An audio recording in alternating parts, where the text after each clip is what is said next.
नमस्कार विद्यार्थी मित्रांनो, पोस्ट ऑफिस जीडीएस ग्रामीण डाक सेवक भरती 2024 तर्फा जेव्हापासून पोस्ट ऑफिस जीडीएस ग्रामीण डाक सेवकची दुसरी लिस्ट आलेली आहे तेव्हापासून भरपूर विद्यार्थ्यांचे वारंवार एकच कमेंट होती की सर पोस्ट ऑफिस जीडीएस ग्रामीण डाक सेवकची तिसरी लिस्ट कधीपर्यंत लागणार आहे, कोणत्या तारीखपर्यंत लागणार आहे आणि तिसऱ्या लिस्टचा महाराष्ट्राचा कडाप किती लागणार आहे, SC ST OBC EWS open या कॅटेगरीचा। तर या सर्कलचा कडाप किती जाणार आहे, Ahmednagar division, Akola division, Amravati division, Aurangabad Sambhajinagar, Baramati, Beed, Bhusawal, Buldhana, Chandrapur, Dhule, Goa, Jalgaon, Karad, Kolhapur, Malegaon, Mumbai city north west, Mumbai city south, Nagpur city, Nagpur Mofussil, Raigad, Nanded, Nashik, Navi Mumbai, Osmanabad, Palghar, Pandharpur, Parbhani, Pune city east, Pune city west, Pune Mofussil, Raigad, Ratnagiri, Miraj, Bhusawal, Sangli, Satara, Shrirampur, Sindhudurg, Solapur, Thane, Wardha, Yavatmal.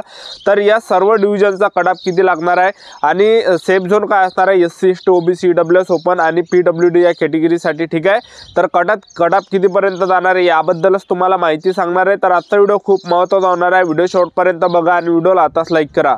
नमस्कार विद्यार्थी मित्रांनो, माझी नोकरी कॉर्नर यूट्यूब चॅनलवर मी गोपाल अनखळे तुमचं सर्वांचं सहर्ष स्वागत करतो। तर मित्रांनो, व्हिडिओचा थंबनेल बघून तुमच्या लक्षात आलं असेल की आपला व्हिडिओ कोणत्या टॉपिकवर होणार आहे।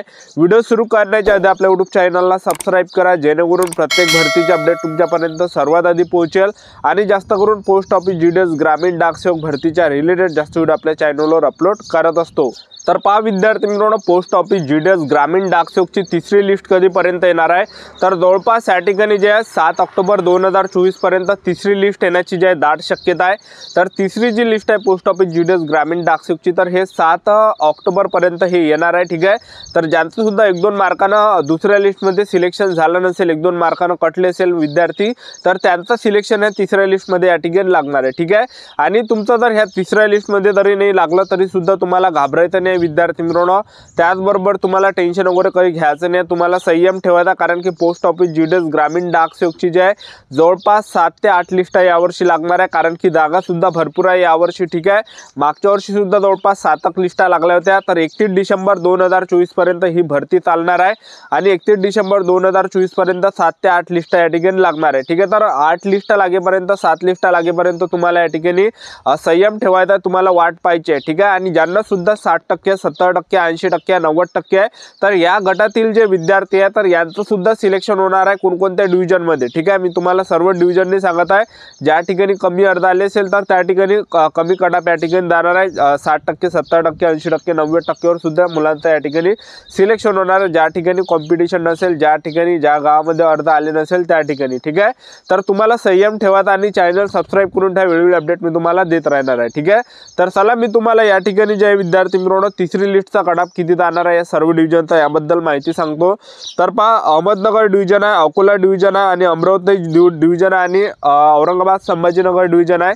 तर ह्या 4 डिव्हिजनमध्ये कडाप थोडा हाय जाणार आहे, कारण की जागा कमी आहे आणि जास्त या ठिकाणी अर्ज आलेले आहे। ठीक आहे, तर या ठिकाणी जो कडाप जाणार आहे हा जवळपास 91 ते 91, 90, 91 ते 94च्या आसपास या ठिकाणी कडाप जाणार आहे। ठीक आहे, 90 ते 94च्या आसपास या ठिकाणी कडाप जाणार आहे या 4 डिव्हिजनचा। ठीक आहे, आणि SC ST OBC EWS open या कॅटेगरीचा जवळपास 90 ते 94 पर्यंत जाणार आहे आणि पीडब्ल्यूडी कॅटेगरीचे असाल तर 85 पर्यंत सुद्धा सिलेक्शन होणार आहे। ठीक आहे, तर जे पण विद्यार्थी पीडब्ल्यूडी कॅटेगरी आहे सर्वच डिव्हिजनचा जो कडाप आहे पीडब्ल्यूडी कॅटेगरीचा हा जो विद्यार्थी मित्रांनो 80 ते 90च्या आसपास या ठिकाणी जाणार आहे तिसऱ्या लिस्टचा। ठीक आहे, त्याचबरोबर आपण यामध्ये ईडब्ल्यूएसचा आणि एसटी कॅटेगरीचा ह्या 2 कॅटेगरीचा सुद्धा कटाप थोडा डाऊन जाणार आहे, म्हणजे 90 पर्यंत त्यांचा जाणार आहे। 90 झालं, 92 झालं, 93 झालं अशा प्रकारे। ठीक आहे, त्यानंतर बारामती डिव्हिजन आहे, बीड डिव्हिजन आहे, भुसावळ डिव्हिजन आहे आणि बुलढाणा डिव्हिजन आहे।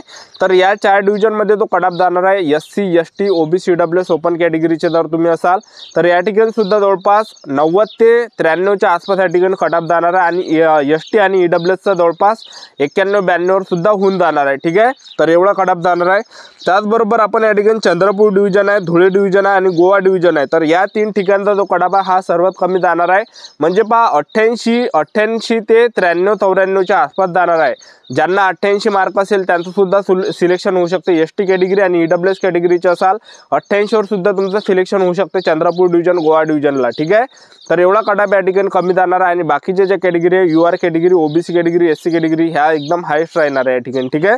तर एवढा कटाप या ठिकाणी जाणार आहे म्हणजे 88 ते 94च्या आसपास जर असेल तर मुलांचं सिलेक्शन होणार आहे, ठीक आहे। त्यानंतर जळगाव डिव्हिजन आहे, कराड डिव्हिजन आहे, कोल्हापूर आहे आणि मालेगाव डिव्हिजन आहे। तर या 4 ठिकाणचा जो कटाप जाणार आहे SC ST OBC EWS open कॅटेगरीचे असाल तर 89 ते 94च्या आसपास या ठिकाणी जाणार आहे, ठीक आहे। आणि PWD 80 ते 90च्या आसपास सुद्धा मुलांचं सिलेक्शन होणार आहे, ठीक आहे। आणि ST कॅटेगरी असेल, EWS कॅटेगरी असेल तर यांचं सुद्धा 90 किंवा 89 वर सुद्धा सिलेक्शन होऊ शकते किंवा 92-93 पर्यंत सुद्धा सिलेक्शन होऊ शकते, ठीक आहे। त्यानंतर पहा मुंबई सिटी नॉर्थ वेस्ट आहे, मुंबई सिटी साऊथ आहे। तर या ठिकाणी जो कटाप जाणार आहे तर या ठिकाणी सुद्धा SC ST OBC EWS open कॅटेगरीचे असाल तर 90 ते 94च्या आसपास जाणार आहे। आणि या ठिकाणी PWD कॅटेगरीचा जो कटाप आहे हा थोडा डाऊन जाणार आहे, ठीक आहे। 80 ते 90च्या आसपास या ठिकाणी जाणार आहे। तर या ठिकाणी एकदम कटाप हाय जाणार आहे कारण की कसं आहे जागा कमी आहे, बोटावर मुद्दा दुखते आणि अर्ज जास्त या ठिकाणी आलेला आहे। त्यानंतर नागपूर सिटी आहे, नागपूर मुफसूल आहे, नांदेड आहे, नाशिक आहे। तर या 4 ठिकाणी जो कटाप जाणार आहे SC ST OBC EWS open कॅटेगरीचे असाल तर 90 ते 93च्या आसपास या ठिकाणी कटाप जाणार आहे। 90 ते 93 पर्यंत जर आसपास असेल तुम्हाला तर सिलेक्शन होऊन जाणार आहे। आणि ST आणि EWS असाल तर 91 वर सुद्धा तुमचं सिलेक्शन होऊ शकते, ठीक आहे। त्यानंतर आपण या ठिकाणी नवी मुंबई झालं, उस्मानाबाद झालं आणि पालघर, पंढरपूर। पालघरचा थोडा डाऊन जाणार आहे, बाकी या 3 ठिकाणी थोडा जास्त जाणार आहे, ठीक आहे। नवी मुंबई झालं, उस्मानाबाद, पंढरपूर, ठीक आहे। तर या ठिकाणी जो कटाप आहे हा जास्त जाणार आहे आणि पालघरमध्ये कमी जाणार आहे। तर तुम्हाला सांगतो पालघरमध्ये ज्यांना 92, 90, 93, 91 ते 93च्या आसपास जरी असेल तर सिलेक्शन होणार आहे। 89 ते 93च्या आसपास जरी असेल सिलेक्शन होऊन जाणार आहे पालघरमध्ये SC ST OBC EWS open कॅटेगरीचे असाल तर। आणि PWDचे असाल तर 80 पर्यंत 80 ते 90च्या आसपास या ठिकाणी जाणार आहे, ठीक आहे। तर कमी कटाप या ठिकाणी जाणार आहे पालघर डिव्हिजनमध्ये। आणि EWS आणि ST कॅटेगरीचे असाल तर 90-88 वर सुद्धा सिलेक्शन होऊ शकते या ठिकाणी, ठीक आहे। आणि बाकीचं जर आपण जिल्ह्यात बघितलं नवी मुंबई, उस्मानाबाद आणि पंढरपूर या ठिकाणी जो जाणार आहे 90 ते 94च्या आसपास जाणार आहे सर्व category SC ST OBC EWS open category, ठीक आहे। त्यानंतर आपण या ठिकाणी बघितलं जे हे आहे, ठीक आहे, परभणी आहे, परभणी झालं, पुणे सिटी ईस्ट झालं, पुणे सिटी वेस्ट झालं, पुणे मुफसूल झालं। तर या 4 ठिकाणी जो कटाप जाणार आहे SC ST OBC EWS open category जवळपास 90 ते 93च्या आसपास या ठिकाणी जाणार आहे आणि PWDचा कमी जाणार आहे, ठीक आहे। आणि EWS ST कॅटेगरीचा 90-91 वर सुद्धा सिलेक्शन होणार आहे। त्यानंतर रायगड आहे, रत्नागिरी आहे, मिरज आहे, भुसावळ आहे। तर या 4 ठिकाणी जो कटाप आहे SC ST OBC EWS open कॅटेगरीचे असाल 89 ते 93च्या आसपास या ठिकाणी जाणार आहे। आणि ST आणि EWS कॅटेगरीचा 90-91 वर सुद्धा सिलेक्शन होणार आहे आणि PWD 80 ते 90च्या आसपास या ठिकाणी, ठीक आहे। त्यानंतर आपण सांगली आहे, सातारा आहे, श्रीरामपूर आहे, सिंधुदुर्ग आहे।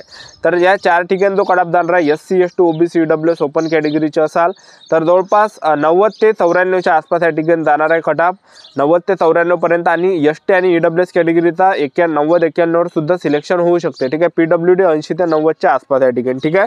त्यानंतर आपण या ठिकाणी बघितलं सिंधुदुर्ग आहे, सोलापूर आहे, ठाणे आहे, ठीक आहे। सिंधुदुर्ग, सोलापूर, ठाणे या ठिकाणी सुद्धा कटाप SC ST OBC EWS open कॅटेगरीचे असाल तर 90 ते 94च्या आसपास या ठिकाणी जाणार आहे। ST EWS कॅटेगरीचा 90-91 पर्यंत होणार आहे, PWD 80 ते 90 पर्यंत। त्यानंतर वर्धा आहे आणि यवतमाळ आहे। तर वर्धा आणि यवतमाळला जागा कमी आहे आणि जास्त अर्ज आले तर या ठिकाणी जास्त जाऊ शकतो। SC ST OBC EWS open कॅटेगरीचे असाल 91 ते 94च्या आसपास या ठिकाणी जाणार आहे। आणि EWS आणि ST कॅटेगरीचे असाल तर 91-92 सुद्धा सिलेक्शन होऊ शकते या ठिकाणी। आणि PWD असाल तर जवळपास 80 ते 90च्या आसपास या ठिकाणी जाणार आहे, ठीक आहे। तर एवढा कटाप या ठिकाणी जाणार आहे। तर हे होतं विद्यार्थी मित्रांनो महाराष्ट्रातील ह्या सर्व डिव्हिजनचा जो कटाप आहे तर एवढाच जाणार आहे, एवढाच सेफ झोन असणार आहे। मी जो तुम्हाला सांगितलं याच्या आसपासच असणार आहे, ठीक आहे। तर एवढाच तिसऱ्या लिस्टचा कटाप लागणार आहे। तर ज्यांचं सुद्धा सिलेक्शन झालं नाही, ठीक आहे, तर तुम्हाला वाट पाहायचे विद्यार्थी मित्रांनो, संयम ठेवायचा आहे, ठीक आहे। कारण की पोस्ट ऑफिस GDS ग्रामीण डाकसेवकची एकच लिस्ट लागत नाही, जवळपास 7 ते 8 लिस्ट लागणार आहे। तर 7 ते 8 लिस्टामध्ये जर सिलेक्शन झालं तर खूपच जे चांगलं या ठिकाणी होणार आहे आपलं, ठीक आहे। आणि कसं आहे सरकारी नोकरी तर म्हटलं आपण फुकटची, यामध्ये हजारो विद्यार्थ्यांचं दरवर्षी पोस्ट ऑफिस GDS मध्ये सिलेक्शन होते, ठीक आहे। आणि भरपूर मुले ड्युट्या सुद्धा सोडतात आणि त्या जागा रिक्त होत राहते, त्या वरच्यावर भरणं या ठिकाणी चालू असते, ठीक आहे। तर चांगली हे सरकारी नोकरी विद्यार्थी मित्रांनो, म्हणजे तुम्हाला या ठिकाणी परीक्षा वगैरे काही कॉम्पिटिशनची तयारी नाही करायला लागत, डायरेक्ट तुमचं सिलेक्शन होऊन आलं म्हणजे तुम्हाला म्हणजे फुकटच या ठिकाणी नोकरी भेटणार आहे। या ठिकाणी काही मेहनत वगैरे करायला लागत विद्यार्थ्यांनी फक्त 10वीच्या पर्सेंटेजवर या ठिकाणी केलं आहे. ठीक आहे, तर तुम्हाला जे विद्यार्थी मित्रांनो संयम ठेवायचा आहे आणि चॅनल सबस्क्राईब करून ठेवा. वेळोवेळी अपडेट तुम्हाला देत राहणार आहे पोस्ट ऑफिस GDS ग्रामीण डाकसेवक भरतीबद्दल. ही होती संपूर्ण महत्त्वाची माहिती. आजच्यासाठी इथंच थांबतो. भेटा नेक्स्ट व्हिडिओमध्ये. जय हिंद, जय भारत.